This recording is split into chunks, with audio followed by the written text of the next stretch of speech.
Mesdames et messieurs, bonsoir. Bienvenue dans ce journal de la campagne électorale pour les législatives du 17 novembre 2024. Placé sous le contrôle et la supervision du CNRA, le Conseil national de régulation de l'audiovisuel. Ce journal est diffusé en deux tranches à 18h30 et à 21h et sur l'ensemble du réseau synchronisé de la RTS Radio et Télévision. Et pour cette première tranche, nous allons démarrer par la coalition Pôle Alternatif Kiraay ak Natangué, troisième voie, qui a fait une déclaration dans les locaux de la RTS. Elle est faite par Birima Mangara. Mesdames et messieurs, Kiraay et Natangué est d'avis que le développement à la base pour la transformation des produits locaux est une option sérieuse. L'ambition, c'est une valorisation des ressources et potentialités locales. La sécurité économique par la protection des entreprises, notamment des fleurons nationaux, doit maintenant être une réalité dans ce pays. Il faut aussi définir une stratégie pour nos entreprises et aussi pour créer une classe moyenne porteuse de la consommation. La mobilisation de l'épargne intérieure pour le financement de l'économie. Le retour de la fonction planification doit présider à toutes les politiques publiques. S'y ajoute l'industrialisation par la transformation sur la base filière et chaîne de valeur de nos produits locaux, notamment de l'agriculture, de la pêche et de l'élevage. En particulier pour l'élevage, le Sénégal doit constamment viser une autosuffisance en viande et en lait. Pour la pêche, il nous faut aussi désormais conclure des accords équilibrés et surtout protéger la pêche artisanale pour limiter les effets néfastes de l'immigration clandestine qui est la base de pertes en vies humaines et c'est le lieu de présenter nos condoléances à toutes les familles sénégalaises. Nous envisageons également de créer une unité qui est chargée de gérer la compétitivité des entreprises. Et pour cela, nous pensons que l'énergie, qui est un facteur de production, doit être à coût faible, disponible, et pour accompagner les entreprises dans leur politique de compétitivité. Nous devons également créer des champions nationaux dans les divers domaines où le Sénégal a des avantages comparatifs. Nous prendrons l'exemple de l'artisanat, de l'industrie semi-ouvrière. Comme nous disposons de ressources minières importantes, de favoriser l'éclosion d'industries qui vont procéder à la transformation de ces matières premières et de donner l'exemple dans tous les secteurs d'activité de l'économie nationale pour que le Sénégal puisse être une économie qui n'exporte pas sa croissance, qui n'exporte pas par ailleurs ses emplois. Je vous remercie. Bonsoir.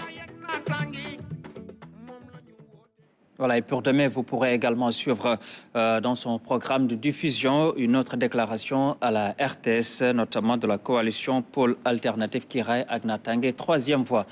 À présent, nous en venons à la coalition Sams Kaddu qui a rendu une visite de courtoisie, notamment à plusieurs chefs religieux établis à Dakar. Mbokku Sénégal ñoo ngi leen di nuyu ci bésu campagne bi nga xamante ni tey dañ doon ndar képp ngir dellusiwaat fi nga xamante ni fi lañ tàmbalee woon liggéey bi muy Ndakaaru nag ku ko wax Yoff wax Cambérène waaye wax tamit njabootu Seydi Hadji Malick ji nga xamante ni ñoo fi nekk waaye wax tamit njabootu Seydi El Hadji Omar Foutiyou Tall ñi nga xamante ni ñoom ñoo fi nekk. Ndakaaru tamit kenn mënu ko wax te doo wax li nga xamante ni moom mooy le clergé muy Monseigneur bi nga xamante ni tamit tey jii dem nañ doxu nemmeeku waaye doxu tamit waxtaan ak jël li nga xamante ni moom mooy ay orientation ci ñoom. Sénégal ni ngeen ko xamee noonu la baaxoo dëkku kilifa la te ñun nag sàmm sa kaddu tey jii ci kër diine yi foofu la ñuy jàngalee sàmm sa kaddu waaye foofu la ñuy moytoo lépp loo xamante ni dafay yàq doomu aadama di yàq tamit liggéey bi nga xamante ni moom la ñuy def ci espace public ak espace politique muy moytu wax loo xamante ni du dëgg. jóge fa daal di dem fi nga xamante ni moom mooy Serigne Maodo bu maam Abdou Aziz Sy Dabakh moom bu ñu fa demee seeti ko dafa mel ni seeti na njabootu Seydi Hadji Malick yi nekk fii yëpp ci Ndakaaru bi ñu fa jógee daal di dem seetu sunu wéyjur sunu papa Thierno Madani Tall moom tamit sàkku ñaan daal di ànd liggéey boobu nag ak ñi nga xamante ni ñoom ñoo jiite la liste départementale de Dakar te kii di sunu xarit Pape Babacar Mbeng daal di koy jiite fii ci Ndakaaru di maire Hann Bel-Air ànd ci ak ñim ci àndal yëpp ci waa Dakar dem fële nga xamante ni moom mooy Yoff dem fi nga xamante ni moom mooy Cambérène daal di seeti njabootu Seydina Limamullahi ak waa kër Seydina Isa Ruhullahi yëpp. li nga xamante ni tamit dal na ci sàmm sa kàddu sénégalais yëpp daal di ànd ak ñun ci crime boobu nga xamante ni def nañ ko ànd ak ñun ci ñaawteef boobu nga xamante ni def nañ ko ci quartier général sàmm sa kàddu di siège u taxawu Sénégal loolu nag dañ cee am njàqare bu mag a mag boo xamante ni daf ñu ci dikkal non seulement attaqué nañu sunu quartier général mais beneen njàqare bi ñu ci am mooy ñi ñu jàpp ne ñoom ñoo ko def dañ leen a convoqué gendarmerie wuyu jiwuñ loolu nag day dëggal li nga xamante ni moom la ñu waxoon démb ci sunu point de presse mooy réew mi tëddee njaaxaanaay amu fi jub ak jubal ak jubbanti mënta nangu ñu convoqué nit gendarmerie kooku daal di ne du dem wuyu ji te ñoo ngi interpellé waat le ministre de la justice ñoo ngi interpellé waat le ministre de l'intérieur et de la sécurité publique pour mu jël ses responsabilités pour ñi def ñaawteef bii même en période électorale la loi dafa war a nekk en vigueur. coalition Sàmm Sa Kàddu lan moo ko yitteel mooy nan la ñuy def ba joyanti li nga xamante ni ñi fi ñëw depuis le 24 mars te tas yaakaar yëpp nan la ñuy def ba joyanti li nga xamante ni loolu la ñu yëkkati di ko wax sénégalais yi. ngir ngeen jox ñu une majorité confortable le 17 novembre 2024 ngir ñu mën a soppi réew mi ñoo ngi leen di gërëm di leen sant jërë ngeen jëf. Voilà, et l'étape de Tamba sera programme de diffusion demain pour la coalition Sàmm Sa Kàddu. Nous suivons maintenant And Doolel Liggéeykat yi qui a tenu une caravane et visite de proximité à Pikine, Tivaouane Peulh, Diacksao et Sicap Mbao. li ñu gis fii tey ci Seras gis nañ ne soxla nañ ku leen jàppale gis nañ ne soxla nañ ku leen taxaw gis nañ ne équipement bi ñuy liggéeyee ak li nga xamante ne moom la ñuy sol seeni jumtukaay war nañ leen taxaw bu baax a baax a baax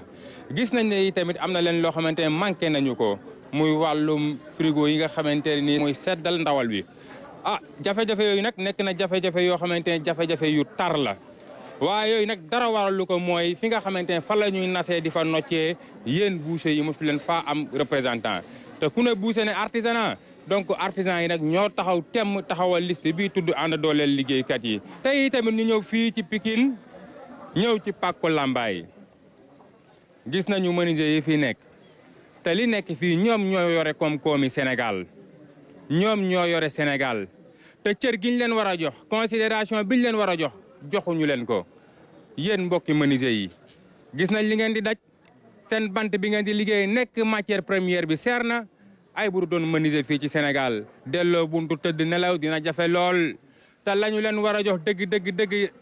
jotewu leen ca état yi fi jaar yëpp léeg-léeg ñu wax ñu dig ñu 15% commande publique bi dégg ngeen ko mais 15% yooyu yegg siwul ci menuisier yi mais lu tax yegg siwul parce que ñi nga xamante ne ni ñoo war a contrôler les actions du gouvernement dañu fa amul représentant jàpp leen ne day su ngeen ñu yóbbee assemblée seen bopp ngeen fa yóbbu te su boobaa di ngeen am kaddu ci assemblée nationale bi. liste ouvrier yi taxaw nañu ku wala yaa ni boobu sa dëkk daa tëggagul bu sa dëkk tëggee amoo fenn fay wala ñun topp ñu kenn suñu bopp la ñuy demal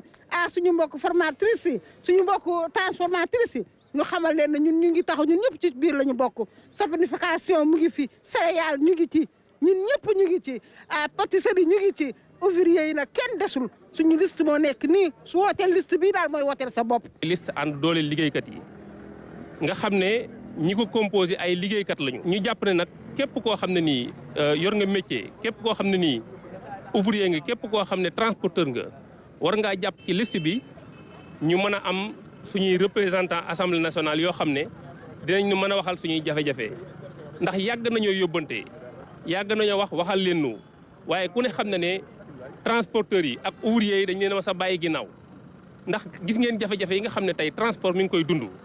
rawatina lu jëm ci wàllu concurrence déloyale boo xam ne tey tax na taximaan yi am ay jafe-jafe yu metti ba tax na tey jii am na ñu bari seeni oto dafa panne dañ ko gaaree mënatuñoo liggéey kon ñu ngi ñaan ñëpp képp koo xam ne chauffeur nga képp koo xam ne transporteur nga voté liste ànd dooleel liggéeykat yi nga xam ne liste bu indépendant la boo xam ne du liste politique du liste opposition du liste pouvoir liggéeykat yi kese moo leen tax a jóg. Et des visites de proximité, notamment à Colobane, Soumbédioune et Grand Dakar, seront au menu de son passage pour demain. Le grand rassemblement des artisans du Sénégal a tenu des visites de proximité également au marché Sandaga, à la Médina et au village artisanal de Dakar. ma wax ne nag tey maa ngi taxaw fii ci suñu mbokk yi nga xam ne damañ bokk ak ñoom muy les pêcheurs kenn du wax secteur bu artisanat te tuddoo les pêcheurs wala nga tudd les tailleurs wala nga tudd les menuisiers les mécaniciens les commerçants les plombiers les tôliers waaye nag dañ ma posé léegi benn question boobu neex ma lool te nag danaa leen tontu ci question boobu. Pour la première fois dans notre histoire ñu am ay députés yoo xamante ne nii dañuy jóge ci secteur de l'artisanat dem di xeexali pour am fa ay ndaw ci pencum ndaw réew ma bokk na ci Cheikh Amadou Bamba Sow nekk tailleur léeg-léeg nag ñu laaj ma liste bi de gisuñu ci les pêcheurs ma xamal leen ne ci ay élections anticipées la ñu dugg te ku xam élection anticipée xam ne du lu ñu waajal ku xam élection anticipée xam ne lu bett ñëpp la donc ñun bii moo nekk suñu première participation yàlla dimbali ñu ci moins d'un mois lu matul benn weer ñu togg fi liste tabax fi liste joxe fi caution kon nag wax dëgg yàlla solo si mooy ñu am benn député wala ñaar wala ñett ci biir liste grand rassemblement des artisans du Sénégal donc tey képp kuy artisan ak foo mën a ne na nga pare pour taxaw secteur bi ñu jàppale leen dooleel leen ba bu subaa bu seeni bët xonkee ñu mun leen a taxawu ndax nag dama bëgg ngeen am ay partenaires à l'étranger jën yi ñuy jël di ko napp fii di ko yóbbu biti réew te mun leen koo gis dina dakk dama bëgg ngeen di dem di présenter wu di participer ci foire nationale wala internationale à travers le monde indi ay partenaires ñu def ay jumelage entre les pays askan bi nañu xam ne secteur de l'artisanat moo yor réew mu sukkaliku secteur bi bokk na ci ñu ko sukkali moo tax ma wax ne joxante nag yéen loxo tey ni nga xamante ne nii yàlla def na boo woññee 100 artisans ci biir réew mi ñaar ñi ñoo ci rëcc amaana yàlla boole nañu ci ñaar ñooñu noonu ma bëgg woo ñeneen ñi former leen ñu nekk ay champion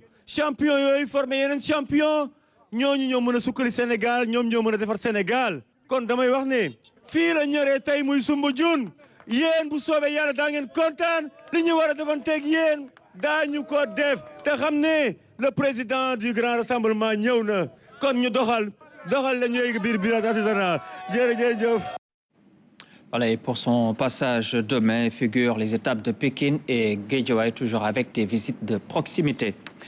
À présent, nous allons voir Andetchi Koulouté Nguer Sénégal qui a effectué un déplacement à Touba marqué par des visites de proximité. Assalamu alaikum mbokki département de Mbacké ñoo ngi sant yàlla bu baax démb ba léegi ñu ngi ci département bi jógee Touba démb ñëw tey fii ci Mbacké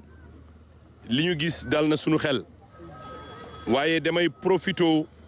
pour ñaawlu li nga xam ne moom moo xew barke démb li nga xam ne ça n'honore pas la démocratie sénégalaise li nga xam ne ñaawte foofu la mun a yem attaque bi nga xam ne moom lañ jël jëmale ko ci siège wu waa taxawu Sénégal bu sunu frère Khalifa Sall je pense que nit ñi war nañu ressaisir le Sénégal n'a pas besoin de ces images yi nga xam ne ñaaw na fi ñaawaay mun a yem nañu xam ne tooñ baaxul nañu xam ne période électorale du période de non-droit nañu sàmmoonteeg li nga xam ne moom la yoon santaane. Monsieur le ministre de l'Intérieur, monsieur le ministre de la Justice, vous êtes interpellés. Ceux qui pensent que la période électorale, la campagne est une période de non-droit doivent déchanter. Des sanctions exemplaires à la hauteur de leur forfaiture doivent servir d'exemple à tous ceux-là qui seraient tentés de créer un désordre au Sénégal. Nañu ressaisiru fexe ba jàmm doom am ci réew mi nañu ressaisiru fexe ba élection yi ñu xam ne moom lañ dëgmal mu nekk des élections apaisées loolu moo jig Sénégal loolu la ñu bëgg. Nous lançons un appel solennel à l'ensemble des parties prenantes ku nekk na nga def sa kéemtalaay kattan fexe ba violence bañ a dugg ci campagne électorale bi fexe ba violence bañ a am. Monsieur le ministre de l'Intérieur, monsieur le ministre de la Justice, les Sénégalais vous font confiance. La justice doit être rendue pour que ceux qui pensent que mun nañu def lu leen neex te dara du leen ci fekk ñooñu xam ne réew mi réewu droit la réew mi réew bu méngook li nga xam ne mooy réew muy sàmmoonteeg àq ak yelleefu doomu aadama. yaakaar naa ne fii am nañu yaakaar bu baax a baax parce que sunu liste surtout Cheikh Ahmadou Bamba la ñu jiital teg ci surtout maam Cheikh Ibra Fall. loolu moo tax ñu ngi woowaa Mbacké di woowaa Touba ñu ñëw jàpp ci liste bi pour que ñu gagné yóbbu seeni doom Assemblée nationale ñu mun a jooyanti lépp loo xam ne Mbacké ak Touba rafle nañ ko. Les étapes de Bambey et Kaolack seront au programme de diffusion pour ànd ci kóolute ngir Sénégal. Nous allons maintenant voir les activités de And Suxali Production, Transport et Commerce Lap Fall Djiko qui s'est rendu à la gare routière de Colobane. Elle est aussi à CTO et Grand Yoff où elle y a fait des visites et des rencontres. C'est avec beaucoup d'émotion et de tristesse que j'ai appris l'autre jour les actes de vandalisme qui ont été perpétrés sur le siège de Khalifa Sall et l'attaque du convoi de Barthélémy Diaz ou l'attaque du convoi de Abbas Fall. Je demanderai aux Sénégalaises et aux Sénégalais d'avoir un diagnostic sans complaisance de cette situation. Devrons-nous continuer à perpétrer ces actes? Devrons-nous continuer à laisser des personnes qui pensent que c'est la force qui règle le problème continuer à aller à l'Assemblée nationale et à transformer cela en arène nationale, où les insultes et les insanités constituent leur hymne? Les Sénégalais doivent se rendre compte d'une chose. Il y a une coalition qui a vu le jour. And Suxali, production, transport et commerce. C'est ce qui régit la vie économique d'un pays. Lap Fall Djiko. Donc, nous demandons aux Sénégalais de prendre sur eux la responsabilité, de donner le suffrage à ces gens qui sont venus pour faire la différence, pour amener la rupture. Parce que la rupture dans une assemblée, ce n'est pas des députés politiciens qui viennent avec d'autres députés politiciens. C'est le secteur privé sous toutes ses composantes présentes, non seulement pour contrôler l'action gouvernementale, pour jouer un rôle de veille et d'alerte, mais aussi pour faire des propositions de loi. Parce que dans les secteurs d'activité que nous exerçons, ce sont ces lois qui l'encadrent. Mais si, au niveau de l'Assemblée, il n'y a pas le pêcheur, il n'y a pas le transporteur, il n'y a pas le commerçant, il n'y a pas le cultivateur, comment voulez-vous que ces lois puissent impacter pour que nous puissions booster notre économie? Aux Sénégalaises ou aux Sénégalais, je demanderai de voter pour cette coalition pour qu'à jamais l'Assemblée nationale puisse être une assemblée reflétant la cohésion nationale, mais pas une assemblée avec des politiciens de partis. Nous voulons être une assemblée du peuple. Combien de députés ont déjà fait le tour du Sénégal?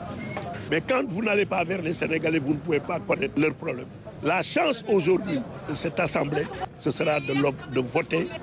Lap Fall Djiko. Lap, c'est quoi? Ça vous permet de tenir le cheval. Nous le ferons en toute responsabilité à l'Assemblée dans un seul but, dans le but d'aider le Sénégal. Lap, c'est quoi? c'est qu'il faut être propre. Il faut être un homme irréprochable. Il faut être un homme qu'on ne peut pas acheter. Il ne faut pas être un laudateur. Il faut être un homme imbu de sa personne. Oui, de sa personne en tant que personne devant servir son pays, mais pas devant servir un parti ou une personne. Nous resterons droits devant nos bottes. Nous demandons aux Sénégalais de voter pour nous. Sinon, ils porteront sur eux la responsabilité devant l'histoire d'assurer la continuité avec des politiciens qui continueront à s'insulter entre eux. Merci. Voilà, donc Ando Sokhali Production, Transport à Commerce Lab Falgico également va tenir une caravane et un meeting à la gare routière de Rufisque pour son programme de diffusion de demain.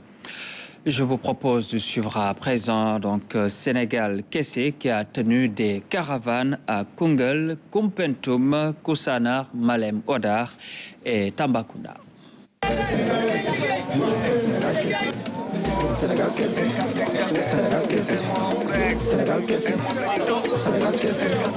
mbokk yi yéenay askanu Sénégal charte bi ñu tënk dafa ne yéen a moom kàddu gi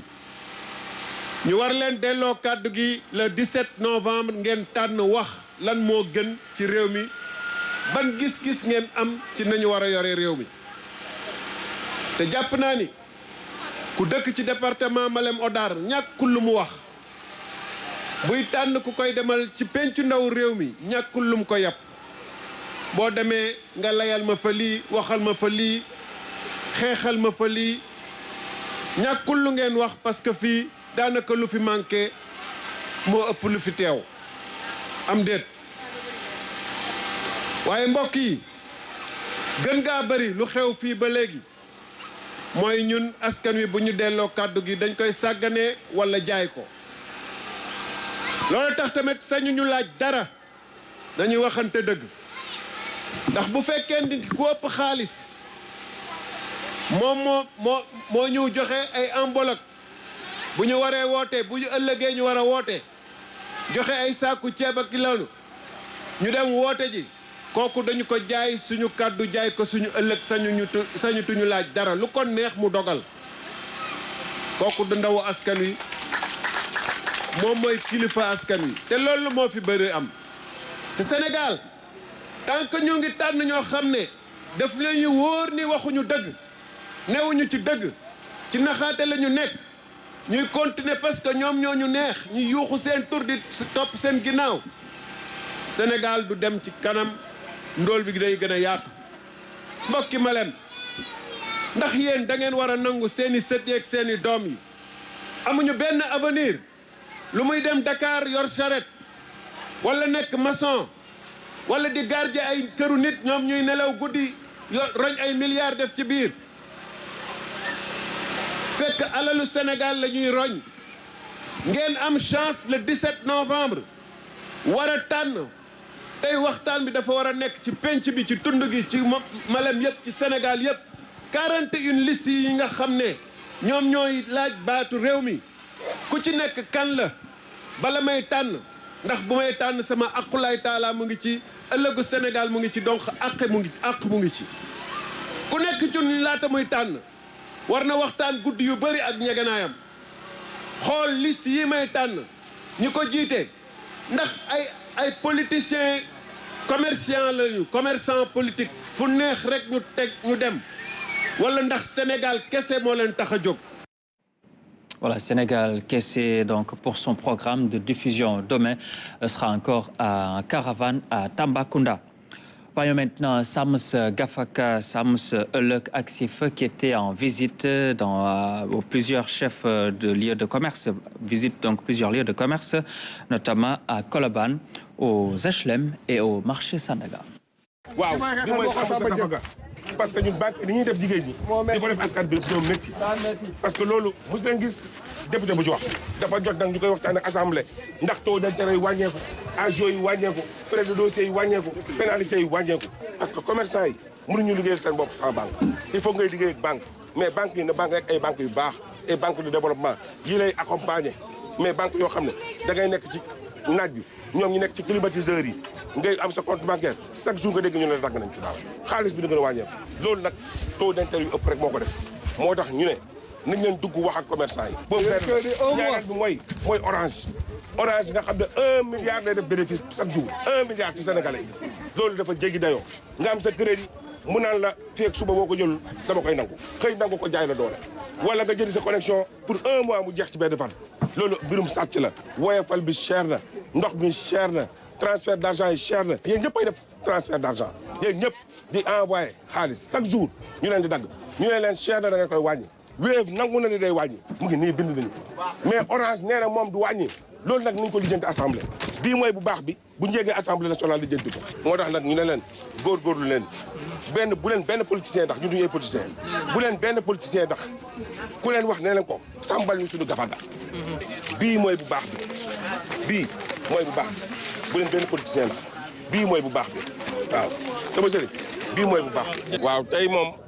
dañoo ñëwoon nemmeeku si waa marché HLM déglu leen ñu wax ñu seen i jafe-jafe yi ñu am ci banques yi ak ci compagnie d'assurance yi ngeen xam ni assurance dafa nekk établissement boo xam ne da ngay préfinancé daanaka état moo lay forcé pour nga assurer bu dee da nga yor assurance auto état moo lay forcé parce que boo assuré wul jël na policier am teg ko ci mbedd bi mu daggal la contravention léegi nag bu la sinistre arrivé nga am benn accident bu ndaw nga dégg mu naa la da ngay dem fay d'abord pour nga constater ko mais fay boobu sax moo warul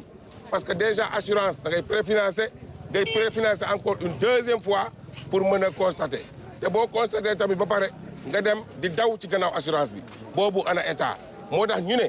pour la question des assurances il faut que ñu jël ay résolutions yu ferme à l'Assemblée nationale bu ko defee assureurs yi ak les structures de constat ñu am benn collaboration ba nga xam ne bu sinistre arrivé rek assureur bi ci boppam mooy yónnee constat bi bu ko defee ñu teg ko pression ba mu fay le sinistre moo waraloon tey ñu ñëw au-delà des abus bancaires yi nga xam ne marché bi ñu ngi koy constater les braves commerçants femmes jeunes ñu ngi koy constater ñu ne aussi nañu évoquer la question des assurances. Voilà, avec toujours Sams Gafaka, Sams Lek Axif, vous pourrez suivre toujours les étapes de Sandaga, de la place de l'Obélisque de Colobane avec des séances de sensibilisation. Voyons à présent And Liggéey Sunu Réew qui a effectué des visites de proximité dans le département de Rufisque, notamment à Niakourap, Ndiakhirat et Tivaouane Peulh. Bukanam Kudjola, Inyamde Safou. Kampom di signayam kani tok la nya deure de sukayano rek kan ko nya Tivaouane Peulh ñom de salu manji ak de regu mati andu ribor nya o collègue Théophile Mbeng machallah and liggéeyal sunu réew le 17 ñom de wonku manji joju soforo di wote liste yang collègue nya and liggéeyal sunu réew manku manu ngola nu baj a député Babou di Assemblée nationale. Assalamu alaikum bandiraɓe Haalpulaar mi salmini mon mi juuri mon o woni monsieur Théophile Mbeng ande liggéey sunu réew onon fof gotanemo Tivaouane Peulh fof gotane monsieur Théophile Mbeng pour min daña komin cohli ko par ce que Tivaouane Peulh ala haydara wona tali wona école moƴƴo wona marché wona haydara minen fof komin tampuɓe onon fof jagge hen gotane monsieur Théophile Mbeng inchallahu rabbi le 17 inchallah onon fof gotane monsieur Théophile Mbeng and liggéey sunu réew tey ñëw nañu fii ci Tivaouane Peulh ñëw di leen seet si di leen masoo coono te yoon yu bon yi ngeen am di leen masoo coono ndax ñàkk lumière éclairage di leen masoo coono ñu ngi leen masoo ci seen district sanitaire yoo xamante ne baaxul ñu ngi leen masoo ndaxte bés bu yàlla sàkk ci ay teen ngeen di rootee loolu moo tax ñu jóg bëgg a ànd ak yéen assemblée nationale ndax mën leen fa teewal mën leen fa joytul mën a andi ay proposition assemblée pour ñu fexe defar li nga xamante ni moo fi tawat yéen a ngi dëkk à 5 kilomètres littoral bi ngeen dem di ute jën Kayor ak marché poisson yaakaar na fii war na am télé bu dem ci géej ba ngeen yem fii loolu bu ñu demee assemblée dinañ ko fa joytu bu ñu amee assemblée dinañ fa proposer ñu def fi beneen télé mu egg ca géej ba nappkat yi di nappee fii ci ngeen di jëndee jën fii. yéen seen marché bi baaxul marché bi ñu leen abal depuis 6 ans ñu ñëw tabax fi marché u leen ñu jox leen ko ñu jox ko ñeneen bu ñu eggee assemblée dinañ ko fa xeex lépp loo xamante ni nguur andeen teg na ko mu arrangé leen dinañ ko valider lépp lu ñu andi te arrangé wul askan bi dinañ ko xeex dinañ ko bañ. kon boog wax baa ngi noonu kaddu yaa ngi noonu maa ngi leen jaajëfal di leen remercier wasalaam.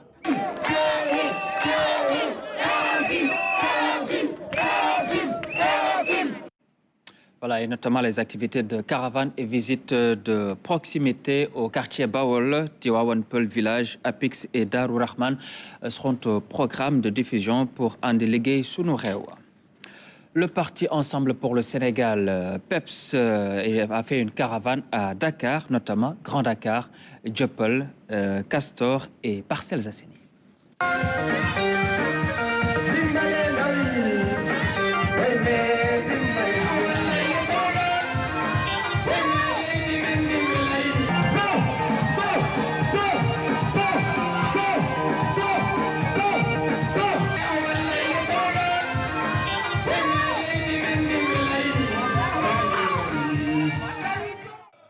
Nous, on ne répondra pas aux calomnies et aux insultes.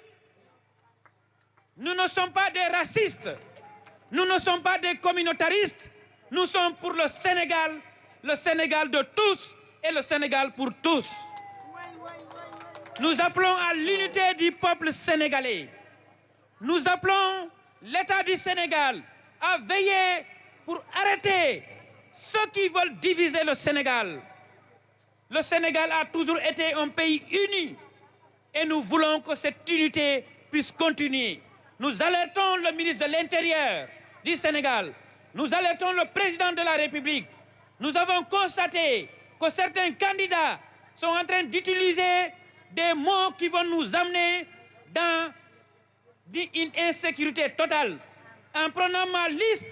en la qualifiant de communautariste. Je n'ai fait qu'investir des Sénégalais qui sont nés au Sénégal. Et nous n'accepterons pas que certains candidats prennent ma liste pour nous insulter, pour nous qualifier de communautaristes. Nous ne sommes pas des communautaristes, nous sommes des républicains. Et j'invite l'État du Sénégal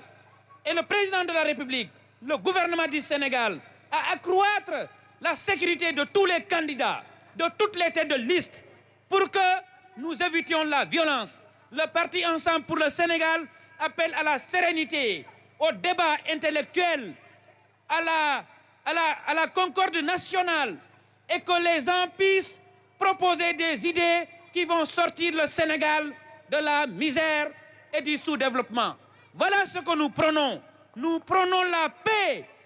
au Sénégal. Nous prenons la diversité au Sénégal. Nous prenons le vivre ensemble, la diversité, pour que tous les Sénégalais puissent être traités au même pied d'égalité. Il n'est pas question ici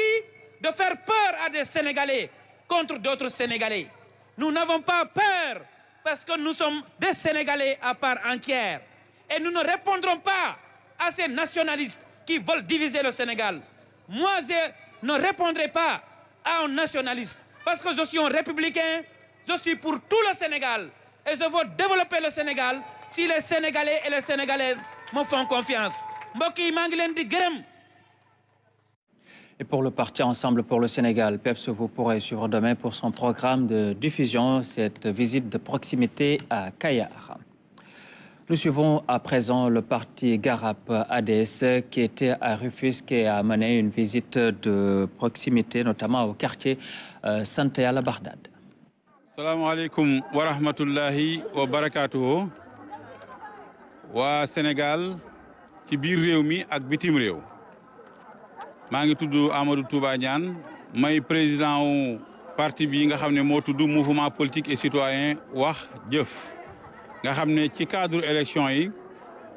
Garab ADS moo ñu investir. Tey nag dañoo ñëwoon fii ci quartier sant yàlla nu fekk fii soxna yu jàmbaare ñu ànd ak ñoom ñëw ci biir marché bi di ko visiter xam nañu nag jigéen ñi moom seen préoccupation lan la waa quartier bi depuis 1972 wax nañu ni problème yu ñu am buñ koy lim benn rek la muy problème assainissement kon loolu muy loo xam ne bëgg nañu ñu taxawal leen ci une fois à l'Assemblée nationale ngir ñu xeex ba li nu bëgg ci wàllu assainissement ñu am ko député nag mënta tabax tali waaye mën naa wax a wax bañ tabax ab tali mënta tabax forage waaye mën naa wax a wax bañ defar forage mën naa wax sol dàllam def ci yitte ba loolu am te loolu bu soobee yàlla ñu ngi leen di defal promesse boobu une fois à l'Assemblée nationale. la ca tegu moom mooy nag fii mooy mooy marché bi mu soxal jigéen ñi lool ci wàllu njëg yi nga xam ne ci monde bi dafa jaxasoo te suñu réew mi sa mucc ci malgré effort yi nga xam ne tey état mu koy def kon waaye jabi dafay posé waat ci quartier bu mel ni sant yàlla problème mu assainissement boo xam ne dañ koy doole ci bi nga xam ne dolli ci bi nga xam ne nekk taxaw na ci marché bi nekk na ci marché bi nekk na ci quartier bi donc quartier bi ak marché bi yëpp problème assainissement daf ci am. dafay mel ni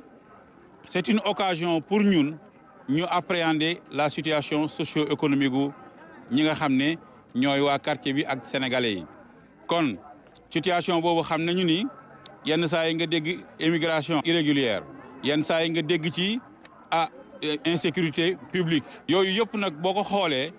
mel na ni situation socio-économique bi daf ci am doole ndax Cheikh Hamidou Kane disait dans l'aventure ambiguë que quand la main est trop faible l'esprit court de grands risques car c'est elle qui le défend donc mën nañ ne xel ci boppam kaaraangeem mooy loxo boo xam ne bii dafa taxaw mooy loxo boo xam ne bii mënal na boppam dara jot na gannaawam donc ñun ñi nga xam ne tey jii wax jëf lañu di former aussi femmes yi ci saponification sunu lutte contre la pauvreté maanaam xeex gi ñuy xeex ñàkk loolu dafa doon arme boo xam ne dafa efficace ci wax jëf te yaakaar naa ni bu ci kanamee tuuti ñi nekk ci kaw wax bi dinañ gën a sentir wax jëf à travers ces programmes. La coalition And Bessel Sénégal était en déplacement à Thiès, notamment en visite de courtoisie dans les différentes familles religieuses. À la famille Ndiéguène, chez le khalife de la famille Khadra, il s'est aussi rendu à Ndiassane. sëñ bi ñu bëggoon dem bokk ci ñi toogal sénégalais yi ci assemblée nationale di ñaan aussi nga ñaanal ñu ci sa barke ba ñun ñu am fa majorité boo xam ne lenn mooy nekk yitteem lenn mooy nekk liggéeyam nan la ñuy def ba kilifa diine yi seen wàccuwaay seen gëdd ñun ñu jox leen ko foofu lépp lu leen war li nga xamante ne ci réew mi la nekk te mu war a jëm ci ñoom ñu xeex taxawal leen bañ jox leen ko loolu moo taxoon ñu ne woon nañ fi ñëw sëriñ bi ñaan la nga ñaanal ñu yàlla ba lee ñuy jëm yàlla defal ñu ci lu kawe sunu njort leneen lii mooy damay dox nitu diine yi di jëm ci ñoom ñu feddaliwaat ñëpp ne ñun ay taalibe lañ ñu mës a doon yar la ñuy mës a am parce que loolu lañ yar dañuy war a respecté suñu kilifa yi jox leen worma ba nga xamante ne lii ñu gis ci réew mi fi mu toll nii nga xam ne nit ñi kilifa yi joxatuñu leen seen gëdd bu ñu xëyee ñu ngi leen di xas ñu ngi leen di wax teg seen der loo xam ne lu ñaaw la ñun nag loolu loo xam ne la dañu bëgg mu dañ ci réew mi moo tax ñu wax Sénégal bu bees bi liñ koy njëkkee mooy beesal jikko yi def yar ci nit ñi sëriñ bi loolu moo ñu tax a jóg ñu lay gërëmaat bu baax a baax a baax di la masawu coono di la ñaanal yàlla mu may la gudd fan ak wér mébét yi nga xamante ne ak naal li nga xamante ne moom ngeen namm fii ci Ndiassane te naal yooyu nekk aussi loo xam ne man ci laa bokk parce que wax naa leen ci njaboot gi laa bokk loo leen dugal seen loxo man da ngeen ma ci fekk leneen li aussi depuis ñu nekk di def affaire C50 ngeen xam ne liñ ci jublu mooy jàppale suñu jigéen ñi jàppale suñu rakk yi pour que ñu am xëy ñu mën a liggéey ñu xam seen bopp mënal seen bopp man loolu moo ma tax a jóg langue gii ma dugg nii muy langue gu bees du sama langue bu mbir yi demee woon yoon dëgg du ma ci dugg soxlawuma ko mais nag àdduna dafa tëdd noo xam ne léegi boo politiqueul ñu jël yaru politique bi duma la ko te man nag duma nangu kenn ku mu duma loolu dong ñu ci dugal Kunta bëgg dimbale suñuy mbokk ba coono yi ñu daj ba yegsi fi ñuy yegsi ñu teggil leen ko pour que ñoom ñu mën a gaaw dab ñu ba weesuñu loolu mooy mébét bi loolu nag lañ bëgg Kunta nga ñaanal ñu le 17 novembre 2024 yàlla defal ñu ci ndam bañ am député yu bari am majorité à l'Assemblée nationale ba nga xamante ne li ngeen di naal mu waroon jël ay at ñu gàttal ko ba ñëpp am jàmm nit ñi xëy am teraanga mënal seen bopp di defal seen bopp di jëriñ seen waajur ak seen askan. Plusieurs rencontres avec les familles religieuses de Tivaouane, Thiénaba et Mbour seront au programme de diffusion pour And Bessal Sénégal. Alsar a tenu un meeting ici à Dakar à la cité Gorgui.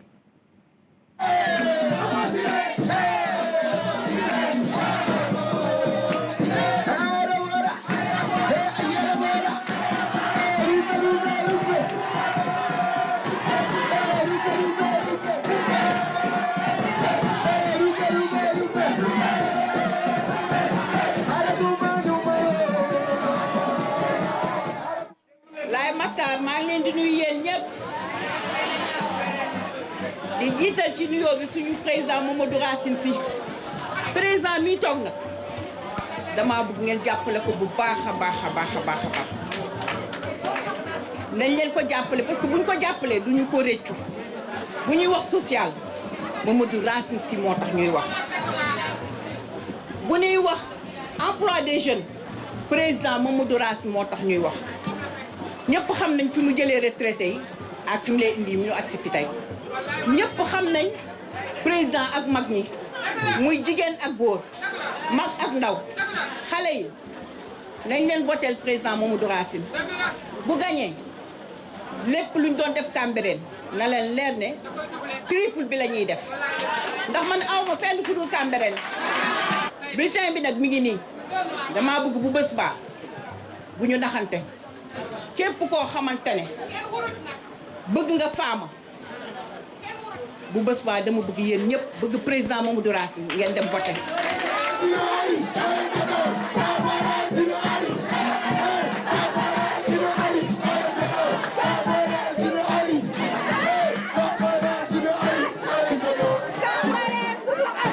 borom bés bi nag du man borom bés bi Adja Maam Fama Camara la. man ku ma xam ne ci secteur privé laay yëngatu man sama bopp li ma créé ci ay emploi mot na ay junni emploi yi nga xam ni ginnaaw yàlla ak yonent bi man maa ko créé ñun dañu bëgg wàññi ndóol bi ci Sénégal yokk emploi jeunes yi comme ça gaal yi kenn dootul demati fenn Sénégal lay toog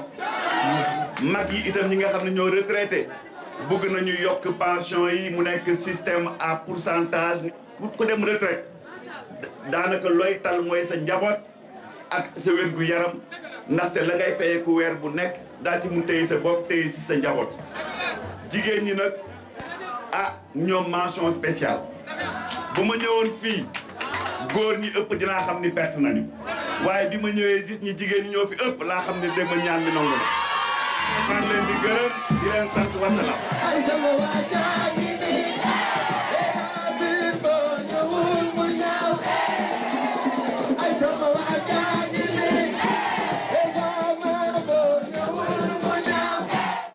Voilà, donc c'était Alsar qui a tenu un meeting à la cité Keur Gorgui avec la déclaration de Mamadou Racine Sy. Et pour son programme de diffusion de demain que vous pourrez suivre, il y a donc la caravane notamment qui va prendre départ au quartier Point E, ensuite zone B,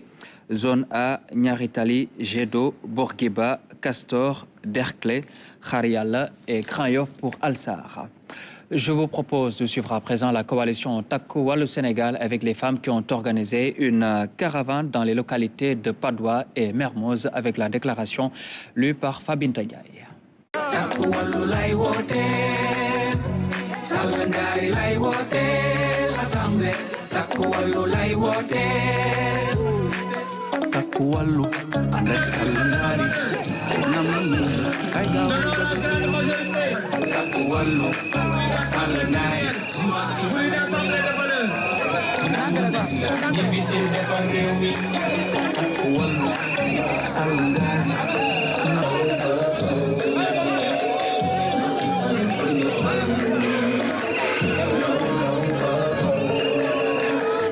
asalaamaaleykum mbokk waa Patte d'Oie maa ngi leen di nuyu di leen sant di kontaan ci mobilisation bu rafet bi ngeen taxaw pour accueillir caravane Takku Wallu Sénégal maa ngi jiital ci nuyoo bi chef de quartier ak imam yi nekk ci commune bi comme niñ ko xamee ci ay élection la ñu jëm muy élection législative ñu war ci dem le 17 novembre ñu ànd ak intercoalition bi ñëpp xam nañ ne waa sàmm sa kàddu waa jàmm njëriñ waa Takku Wallu ñoo ànd ndax l'intérêt de la nation pour jàppale Sénégal ci guuta gi ñu nekk ñëpp xam nañ ne ñii mois la ñu def au pouvoir yàq réew mi li ma leen di ñaan nag lenn la mooy zéro violence xam leen ne carte gi leer na ñii ñu jàkkaarloo tiit nañu ndax xam nañ ne nërmeelu nañu réew mi te incha allahu rabbi waa sàmm sa kàddu te Barthélémy Dias jiite ko moom la ñuy àndal Dakar gañe Dakar looloo leen tax a tiit dañu bëgg suñu réew mi dañ koy dénk ay loxo yu set assemblée nationale boo xam ne njëriñu askan bee ko fay teg lépp ku yor parti politique fi mu ne nii ànd nañu nekk benn bëgg fas yéene delloowaat Sénégal ci raay yi mu nekkoon ku xam Barthélémy Dias xam ko ci fula xam ko ci liggéeyal Ndakaaru ñu war a ànd ak intercoalition sàmm sa kàddu wax na lépp ndax ñi fi nekk amuñu kàddu kon nag ñu ngi leen di ñaan le 17 incha allah na ñëpp jug comme ñoom tiit gi ñu tiit ñu wan leen le Sénégal ñoo ko moom Ndakaaru na ko sàmm sa kàddu gañe maa ngi leen di sant di leen gërëm jërëjëf. Assemblée Takku Wallu lay wooteel Sàllangaari lay wooteel Assemblée Takku Wallu lay wooteel borom gaar yi borom pont yi. Voilà, et pour son passage de diffusion demain pour la coalition Takku Wallu Sénégal, il y a donc ce regroupement d'abord au siège de l'APR à Mermoz, ensuite caravane et rassemblement à Tivaouane, Kébémer, Louga et Saint-Louis avec une déclaration de Modou Diagne Fada à Kébémer. La coalition Nafoore Sénégal était à Tambacounda, plus précisément dans les localités de Tamba, Dialokoro, Saré, Modou, Tamba Foray et à la gare routière sous forme de caravane et visite de proximité. Assalamu alaikum, mbokki Sénégal. Man la Amadou Ba, tête de liste Nafoore Sénégal. maa xëyoon tey dem seeti ñi nga xam ne ay sénégalais lañu ci seenu bërëb liggéeykaay. ñu fay góorgóorlu bu baax a baax waaye ñu am ay gàllankoor yoo xam ne mu ngi jóge ci nguur ga njëkkee naa ci daralu xar ya gis naa fa ñooñu wax nañ ma seen i mbëbët dem naa ci daralu nag ya gis naa itamit ñii nga xam ne seen i problème yu bëri la ñu war leen taxaw dafa mel ni dañ leen fàtte taxawuñu leen xam nañ ne ministère de l'élevage bi nga xam ne dañ demoon ba consacré ko ba ñëpp di ci taxaw seen i baat bi ñu waxee ñu dégg ko ñu daal di koy supprimer boole ko ci ministère de l'agriculture xam nga ne boo boolee agriculture ak élevage kenn dootu ko dégg mel na ni tey Sénégal éleveurs yi daanaka zéro la ñu jóge fa nag ñëw fii ci transporteurs yi tamit dafa mel ni Sénégal nguur yi fi nekk yëpp dañuy jël ñii nga xam ne dañoo am doole ñu fàtte ne mbirum transport du rek ñii nga xam ne dañu am juróomi oto wala fukki oto am na ñoo xam ne benn oto la ñu am te yàlla rek xam naka la ñuy def naka la ñuy góorgóorloo ba am oto boobu ñëw daanaka amuñu sax fu ñu dëkk ci àll ba la ñu dëkk parce que ci la ñu nekk ci oto bi la ñu dëkk di tukki rek di tukki ndax njëriñal askan wi ñun nag nee nañu ñun ñooy Nafoore Sénégal mooy njëriñal askan wi njëriñ askan wi moo ñu tax a jóg ba tax nag ñu dem déglu leen ñoom waa transport secteur transport ñu déglu leen seeni problème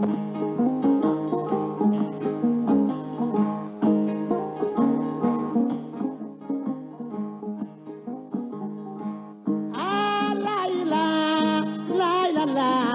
ye la ila ye la ila la ila la biye la ila dañal na duna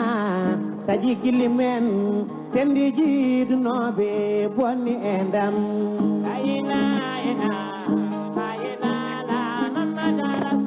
sufoor taxawaaluwul sufoor ku bëgg lu baax la dañu waa sorima tuuti woy ni baato bonni endam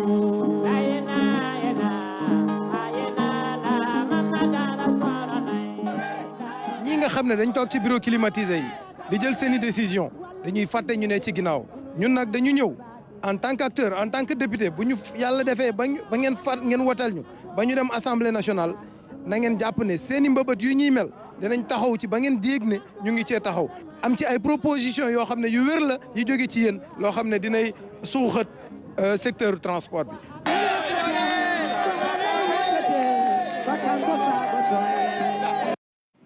Missirah et Dialokoto sont prévus demain pour le passage de Nafoore Sénégal, la coalition Nafoore Sénégal.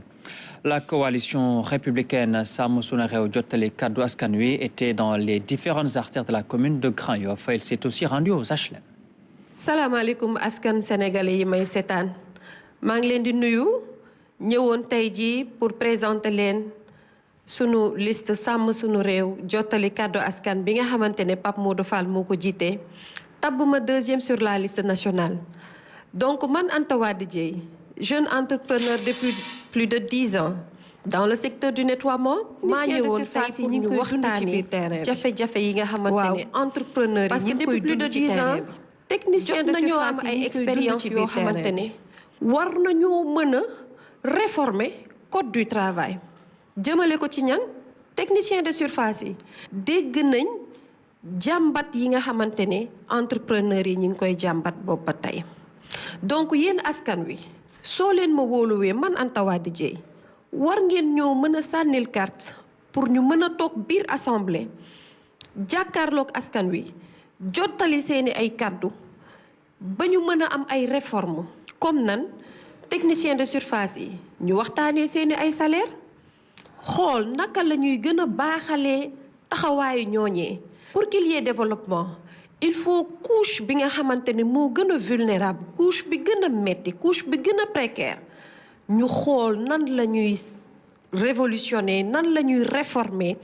seen nekkin di leen remercier d'avance yéen waa askan wi ci wóolute bi ngeen ñu wóolu ba war ñoo sànnil carte ñu am ndam dem assemblée jottali kàddu askan woowee. mbokki Ndakaaru mbokki Sénégal man Pape Djibril Ndiaye mi nga xam ne ni maay tête de liste majoritaire bu Ndakaaru man maa ñëw te fii ci Grand Yoff ngir waxtaan ak yéen boo na xoolee ci li xew ci jamono gu ñu nekk gis ngeen ni bëri na violence loolu te campagne bi commencé gul waaye li ko waral moom ngeen war a xool parce que tey yàlla def na ni am na ñoo xam ne yàlla def na fal nañ leen ba pare ñun nag ñuy ut pour dem assemblée nationale pour nekk ay député askan wi ngir loolu am nag dañu ñaan askan wi ñu moytu yóbbu assemblée nationale ñoo xam ne bi fa demee dañu xuloo di xeex ñun nag comme te coalition républicaine Sàmm Suñu Réew duñu utuñu xuloo utuñuy xeex li ñu bëgg mooy jottali seen kàddu ci biir pencum ndaw réew mi ñu ngi leen di ñaan ngeen voté suñu liste muy la liste Sàmm Suñu Réew jottali kàddu askan wi ndaxte am nañu yaakaar ne bu ñu fa demee on va parler que des réformes parce que ku nekk xam ne Sénégal jafe-jafe bu ñuy wax boo demee assemblée nationale dafa yóbbu xuloo ak xeex doo def loolu indi fa jafe-jafe li fa am solo moo ñu dem yóbbu ay réformes comme code de l'artisanat comme code du travail éventuellement aussi comme code même des obligations civiles et commerciales ngir gën a mën a yokk li nga xam ne xale yi ndaw yi mën a am liggéey waaye tamit ñu nekk si milieu aussi artisanat mën a mucc ci liggéey bi te tamit seen taux horaire ba seen salaire de base yi mën a yokk ñu leen di ñaan ngeen voté liste bi nga xam ne mooy la coalition républicaine Sàmm Suñu Réew jërë ngeen jëf. La coalition républicaine Sàmm Sunu Réew jottali kàddu askan wi sera aux HLM et environ pour son passage de demain. La coalition Wareef continue de sillonner le nord du pays. Elle a parcouru les localités de Karawayondo, Darou Salam et Ndioum.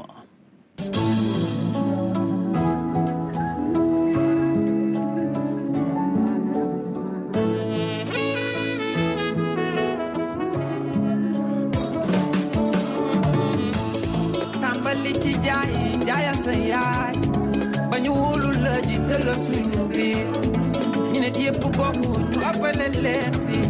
nañ ko teg sa loxo jiital doomi réew Amadou du ñi moo ma gënal ñee liggéey rek ñun ku ka bañ nga réew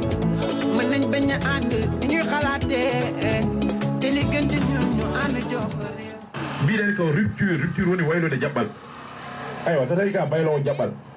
woni gonga kay ko wadde ko firti e ko wonno ɗo ko kono an ka baylowo jaɓɓal kono jiɗɗa ko dañde ko wajiɓe dañño ko woni jogade assemblée nationale mo ganduɗa henne fof koye maɗa yaadi sa wi gummoɗen sa wi jooɗoɗen est ce que ɗum ko waylude jaɓɓal ɗum ko funti kala jaɓɗo funtede e ɗum ɗon hoto haydara funti hoto haydara bette janggo ɗum woni gonga hoto haydara bette janggo donc so tawi on jiiɗa ɗum ɗon ko sifa tataɓo noon heddi sifa tataɓo woni holon woni waaɓe no amen ɓe ganduɗa hen ne mbiyani wonde ngala hen saabu mi wima wonde min mbaɗa jeeya e waɗɓe feere ha o laami emin jokkodiri kanko Bassirou Diomaye Diakhar Faye son excellence kono noon wonde amen rimɓe ɓiɓɓe rimɓe tagi hay goto wonnata min komin jiiɗa wadde komin jahata goton min jahata tan koye dow gonga tant que komin kalduno e yimɓeɓe gouvernement o nani hen emina gonde gouvernement o kono so gouvernement o jippima lawol ngol ala kulli haal min duttoto caggal min darro min mbiyaɓe aha ɗo en celi lawol il faut encore une fois gase duttoɗe caggal so ɗum ala min mbiyata ko ala non seulement min mbiyat ala mais min dutto yimɓe amen min mbiya ɗumen yo ƴetti kasi mumen ñande kala élection ar yo jippi noon ɗum woni gongo leydi ndi ko enen fof ndendi ɗum leydi ndi ko enen fof ndendi ndi hay goto jeeya ɗum arandi holko jeeyaɗo Allah waɗanta Allah ha taga kanko tan goto o ƴette o fawe e dow leydi ndi haydara so wona welede Allah donc wona ɓurdema e jibinande wona ɓurdema e haqqilantagal wona ɓurdema e neɗɗagal wona ɓurdema e haydara ko Allah joom baɗɗe bawɗe o ko kañum waɗata ko te hay goto ma en haydara ko ni o haali ɗum e Qur'ana o haali ɗum ha laaɓi cer enen fof eɗen gandi on ɗon aya o haali ɗum e suratul Imran onon fof onon gandi ɗum mi haalta ɗum hen ko ɓurɗumi janggude tan ɗum goni ɗo hen Amadou yawde woluninda wuluninda Amadou yawni kubaka yesalal ñu nit ñuy dundee te bu ñu ci xaar donte xam naa ba mi metti sa yow xaadi woo xooxatal nañ la nga jàpp rek ne baay. Voilà, et pour demain, vous pourrez suivre la coalition Waref à Matam, mais également son meeting tenu à Amadi Ounahe. La coalition Sopi Sénégal a fait une déclaration et nous allons écouter à ce propos Doudou Wade. Assalamu alaikum mbokku Sénégal yi nekk ci biir réew mi ak yi nekk ci diaspora bi. Coalition Sopi Sénégal moo ñëw pour ñaan leen seen baat ngeen voté leen le 17 novembre ci élection législative yi di ñëw nga xam ne dafa war a samp 15e législature bi. biir na ñëpp ne 12e bi baaxul 13e bi gën ko bon 14e bi catastrophe la ci la ñuy dóoree ci la ñuy wéqee ci la ñuy falsifié ci la ñuy soppi règlement intérieur bi te kenn yëgu ko ngoonte bon législature faussaire la ñun liñ leen di indil ci 15e législature bii mooy li ngeen xam ne commencé woon nañ ko en 2002 ba 2012 biñ fiy jógee mooy assemblée buy voté loi am sañ-sañu président de la République yónnee ku la mu delloo ko mais am sañ-sañit di woote ngeen ñëw di ko fekkee ñuy contrôler gouvernement bi ci ay questions orales ak ay questions écrites mais aussi ngeen jàpp ne ñun ñoo changé woon règlement intérieur bi pour que premier ministre di ñëw weer wu nekk ci assemblée bi pour waxtaan ak député yi juróom-ñaari yoon gouvernement bi war na ko ñëw muy juróom benn fukk ak ñett ci at bi atu lëmm 0 mooy ngoonte bon assemblée bi kenn contrôlé tu ko assemblée bi ñu leen di indil mooy assemblée transparence boo xam ne bi dañuy xam assemblée bi ban xaalis bi dugg fan la nekk kan moo ko jël ba nga xam ne président commission de comptabilité bi dafay am at weer bu nekk niñ ko waxee ñetti weer ñu dajaleel ko këyit mu seet ko wax ko assemblée bi ñu leen di indil mooy assemblée boo xam ne bi daf leen di permettre yéen sénégalais yi ngeen am contact ak assemblée bi ñu am chaîne parlementaire boo xam ne da ngeen di yëg li ñuy wax ci langue bu nekk mais ensuite mu nekk une assemblée bu ubbeeku d'abord ci nit ñi citoyens am ci droit ñëw ci ñu am ci ay bés yoo xam ne seen bés la am bés yoo xam ne dañuy ubbeeku pour député yi di wax ak ñoom mais mu nekk assemblée boo xam ne bii dafay ubbeeku sur la presse assemblée bu ubbeekuwul ci presse bi nga xam ne presse bi dañ fay am liggéeyukaay am fi ay yu xereñ yoo xam ne mooy tax ñu nekk en contact yépp am information yi ñu war a war assemblée boobu bu amul journaliste yi dugg ñu fa assemblée bu du mën a nekk assemblée bu ñuy wax une assemblée nationale loolu la ñu nar a fas yéene liggéey ci 95e législative bi ñu leen di ñaan ngeen jox ñu seen baat.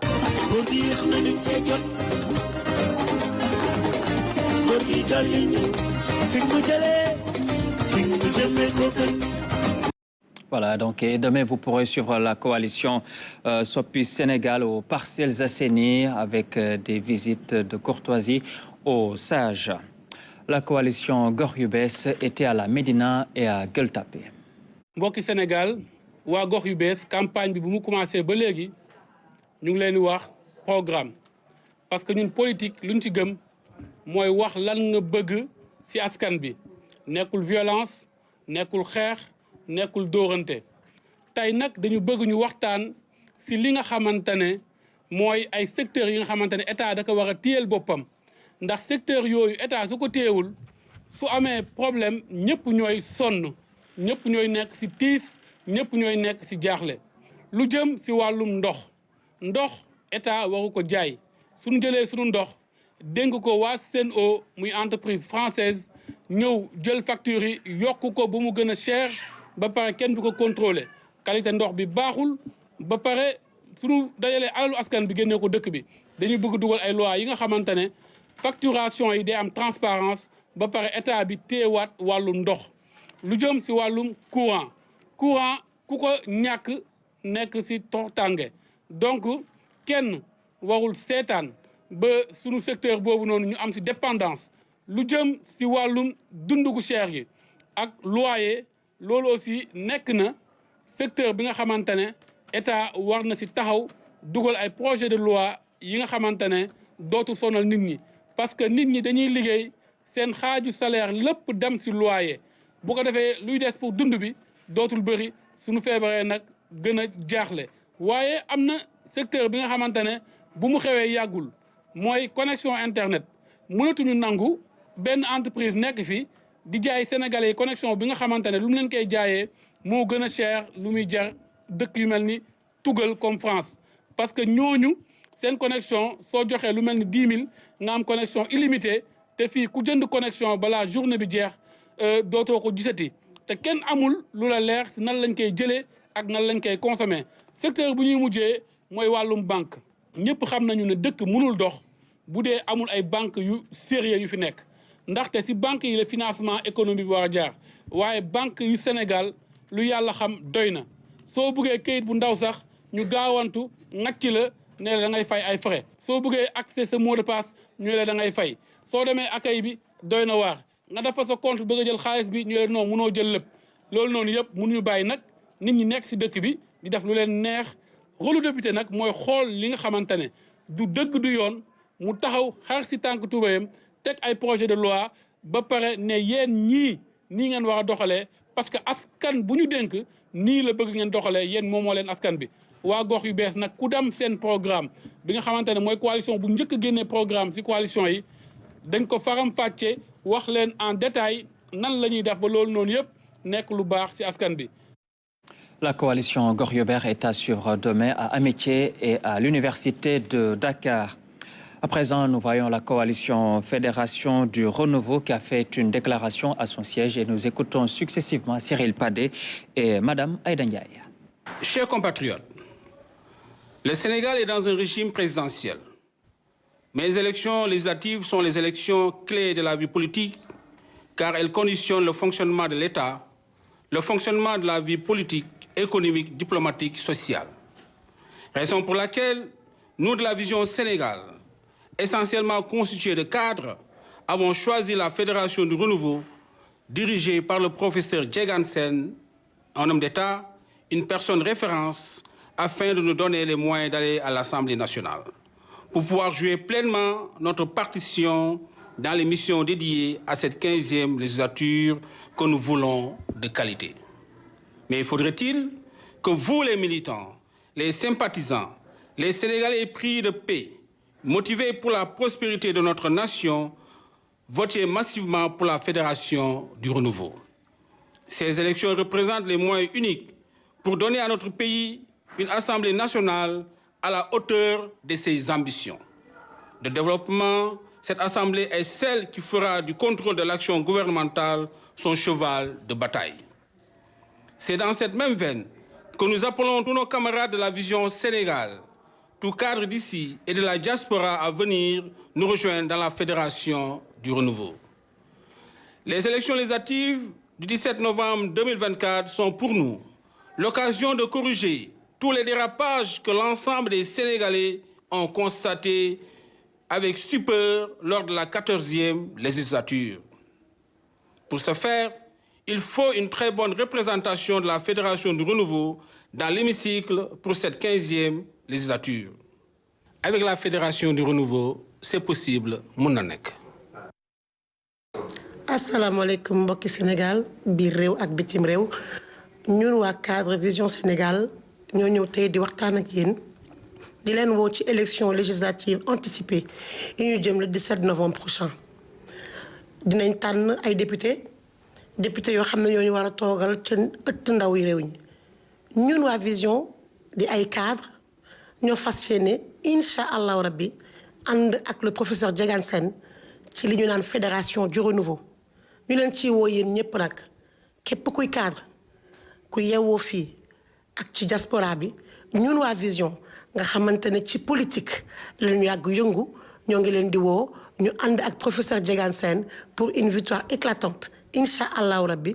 le soir du 17 novembre prochain bu soobee yàlla di la ñaan nag bu boobaa ngeen jël lii nga xamante ne mooy sunu bulletin bi nga xamante ne dafa jaune am loxo yu weex yi set wicc ngeen jël ko dugal ñu ko ca biir urne ba assemblée bu bees ak Diegane Sène mën naa nekk c'est possible. Et à suivre demain la Fédération du Renouveau à Gossas où elle a tenu un meeting. Et pour cette première tranche, nous allons terminer par la marche des territoires Andu Nawlé qui était à la cité Faysal et à Guédiawaye. tey liste Andu Nawlé bëggoon a wax lan mooy gis-gisam ci éducation au Sénégal ak lan moo ci cëru territoire yi bu ñu nee éducation da ngay tàmbale ci école élémentaire ak école maternelle yi ku nekk xam na ne compétence commune yi la waaye jafe-jafe yu bari am na ci lu ñu war a corriger abri provisoire yaa ngi ci réew mi classe yi manqué nañ ay table banc manqué nañ équipement enseignants yi manqué nañ matériel didactique pour ñun dañoo jàpp ne ci programme bi nga xam ne Andu Nawlé teg na ko xalaat ne état bi war na jël ay montants yu conséquents jàppale ko communes dans les différents secteurs d'accès à des services sociaux de base état bi war na mën a jël benn année boo xam ne bii day jël lu mat budget wu 300 millions alloué ko à toutes les communes du Sénégal les 557 communes boo ko xoolee bu matee 150 milliards ca lay yem ba tey jii àggaguñ ci montant bi nga xam ne Côte d'Ivoire da koy transféré ay communes am muy 200 milliards su ko defee 300 millions commune bu nekk bu ko jotee commune bu jël option dafay salle de classe mën nga defar 40 salles de classe mën nga cee defar 300 millions mën nga cee defar 40 salles de classe 40 salles de classe ku ko def ci commune xam nga di nga am une bonne couverture di nga am un bon accès à l'éducation pour say xale commune bu jël option dafay mur de clôture wala ay toilettes nga def ko ci commune boo xam ne bii tamit da ngaa jël option pour renforcer matériel didactique ak fourniture yi jëm ci xale yi loolu tamit option la mais dans tous les cas dañuy solliciter du gouvernement buy voter budget am incha allah ci assemblée ñu jëm mu jël benn année spéciale éducation def ci montant bu toll ci 300 millions en fonds de concours bien fonds de dotation boo xam ne bii da koy jagleel éducation ci wàllu enseignement bi nga xam ne moo féete suuf enseignement secondaire xam ngeen ne problème yi ci am mooy un mauvais maillage du territoire en collège et en lycée tey jii commune u Sénégal yu bari amuñu collège te amuñu lycée loolu li muy indi mooy ay xale di jógee barab bu sori di dem di dëkkiwaan pour jàng ñu bari di ci perte seen njàng ñu bari di seen njàng di yàqu ci loolu dañoo jàpp ne état wu Sénégal war na mën a am un programme spécial de construction de CM pour que chaque commune ait au minimum un collège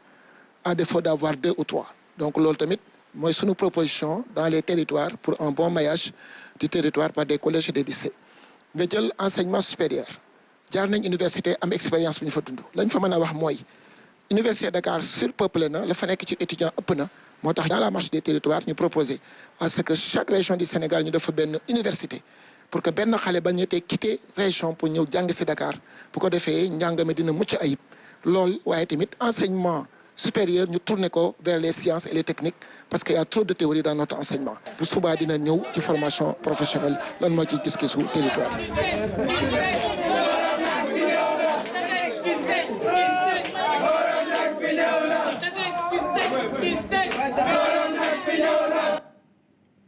Voilà, c'était Maguette Sène, tête de liste de la marche des territoires And Nawlé.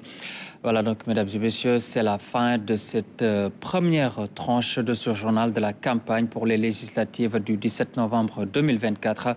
placé sous le contrôle et la supervision du CNRA, le Conseil national de régulation de l'audiovisuel. Je vous retrouve à 21h sur l'ensemble du réseau synchronisé de la RTS Radio et Télévision.